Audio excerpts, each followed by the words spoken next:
All right, welcome to this explainer. Imagine we've just received a clarified harvest straight from our upstream cell culture process. It contains our incredibly valuable target molecule. But right now, it's swimming in a complex, dirty soup of cellular debris, proteins, and potential contaminants. Today, we're looking at the critical gauntlet that transforms that raw, clarified harvest into a safe, pure biologic medicine. We call this the purification train. Okay, let's dive right into this. Here is our chronological roadmap from raw material to purified product. First, the impurity landscape, then capture as the first step, followed by polishing and chromatography modes. After that, we'll hit filtration and viral clearance, and finally, we'll wrap up with balancing yield and purity. So, Part 1. The impurity landscape. Basically, know your enemy. Before we can even think about cleaning our product, we've got to know exactly what dangerous or unwanted junk we're fighting against, right? In biomanufacturing, impurities generally fall into two main camps. On one side, we have process-related impurities. These originate from the manufacturing process itself, things like proteins and DNA from the host cells that actually made the drug, or leftover components from the nutrient media. On the other side, we have product-related impurities. These originate from the target molecule itself. They're essentially broken fragments, incorrect variants, or clumped together aggregates of the medicine we actually want to save. Plus, we also have safety-relevant contaminants like endotoxins and viruses, which require their own dedicated removal strategies. So let's test your understanding right out of the gate. Based on what we just defined, which of these is classified as a product-related impurity? Is it A, host cell protein, B, residual media, C, product aggregate, or D, host cell DNA? Take a quick second to lock in your answer. If you went with C, product aggregate, you hit the nail on the head. Aggregates come directly from the molecule itself. Now, what's really interesting about this next concept is how this impurity clearance map serves as our master strategy guide for the entire purification train. Notice how absolutely every single impurity category has a specific phase designed to defeat it. Cells and debris, handled during clarification. Host cell proteins and DNA are targeted by capture and polishing. Viruses have dedicated clearance steps. This strategy dictates the architecture of everything that follows. Moving on to Part 2, capture. The first step, selective binding.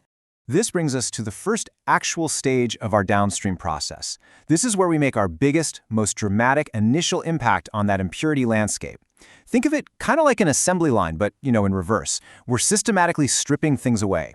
Capture is our heavy lifter at the very beginning of this line. It's designed to selectively grab our target molecule and hold onto it, letting the vast majority of the impurities wash right on by. When we're talking about manufacturing monoclonal antibodies, the absolute star player in the capture phase is affinity chromatography. Basically, this uses a specialized ligand that acts like a highly specific lock and key for our target molecule. Because its selectivity is just so incredibly high, it lets us isolate our target and massively reduce process-related impurities, like host cell proteins and DNA, in one single incredibly powerful step. So, putting yourself in the shoes of a process engineer for a second, why is this specific method the go-to choice for antibodies? Think back to that dual benefit we literally just talked about. Well, it's because it offers high selectivity and strong impurity reduction all at the same time. All right, Section 3. Polishing and chromatography modes. Refining purity. Now, since affinity chromatography doesn't catch every single stubborn impurity, we have to exploit other physical and chemical differences. Let's move to the main chromatography modes and see how this builds. We can use ion exchange to separate things based on surface charge, or hydrophobic interaction chromatography, usually just called HIC, to separate based on how much they repel water. We've also got mixed mode, which combines multiple mechanisms, and size exclusion, or SEC, to filter by pure molecular size. That one's fantastic for spotting those product aggregates we mentioned earlier. Oh, and membrane chromatography, which just uses a membrane format. We basically use these specialized polishing modes in sequence to systematically scrub the product completely clean. Next up, Section 4, filtration and viral clearance, ensuring safety. Here, we really need to shift our focus to absolute patient safety. Getting the product chemically pure just isn't enough. We have to push it through a gauntlet of highly controlled physical filters. Depth filtration and microfiltration act as physical barriers to remove particulates and reduce bioburden. And then, later on, ultrafiltration and diafiltration, often called UF/DF, step in to concentrate the purified product and exchange it into the exact buffer fluid required. But there is one very specific type of filtration that gets its own spotlight when it comes to safety. I want you to think about how we might actually remove a virus from a liquid. What separation principle does virus filtration primarily rely on? Is it chemical chromatography or something entirely different? If you guessed it relies purely on size-based exclusion through defined microscopic pores, you nailed it. Virus filtration is a physical removal step. It honestly doesn't care about the virus's biology. If it's too big to fit through the hole, it gets stuck. So the crucial point here is that a robust viral clearance strategy actually combines two totally different mechanisms: physically removing the virus based on its size and chemically inactivating any remaining viruses by destroying their ability to infect. It creates this fantastic, two-pronged, foolproof safety net. But you know, in the biotech industry, we don't just hope the viruses are gone. We absolutely have to prove our clearance strategies work. Under ICH Q5AR2 guidelines, we build highly accurate miniature versions of our manufacturing process, scale-down models, and we intentionally spike them with model viruses. This generates hard, validated evidence that our inactivation and removal steps actually do their job. And finally, Section 5, Balancing Yield and Purity, the Daily Challenge. Let's step back for a second to view the whole purification train. Biomanufacturers face this constant tug-of-war every single day. Imagine you're managing a plant, running a chromatography column.